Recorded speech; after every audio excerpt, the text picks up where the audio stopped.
ام المومنین عائشہ رضی اللہ عنہا کہتی ہیں کہ رسول اللہ صلی اللہ علیہ وسلم ان کلمات کے ذریعے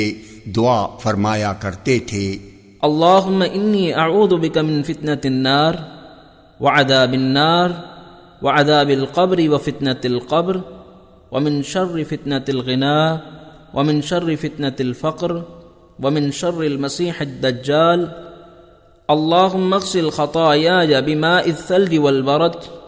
وأنق قلبي من الخطايا كما أنقيت الثوب الأبيض من الدنس وباعد بيني وبين خطاياي كما باعدت بين المشرق والمغرب اللهم إني أعوذ بك من الكسل والهرم والمأثم والمغرم۔ اے اللہ، میں تیری پناہ چاہتا ہوں جہنم کے فتنے سے، جہنم کے عذاب سے، اور قبر کے عذاب سے، اور قبر کے فتنے سے، یعنی منکر نکیر کے سوال سے جس کا جواب نہ پڑے، مالداری کے فتنے کے شر سے، اور محتاجی کے فتنے کے شر سے،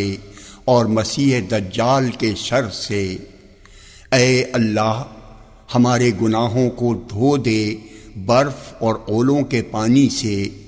اور میرے دل کو گناہوں سے صاف کر دے جس طرح کہ تو سفید کپڑا میل کچیل سے صاف کرتا ہے، اور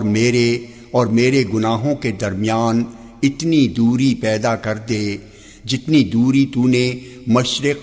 اور مغرب کے درمیان پیدا کر دی ہے۔ اے اللہ، میں تیری پناہ چاہتا ہوں کاہلی سے، بڑھاپے سے، گناہ سے، اور تاوان و قرض کے بوجھ سے۔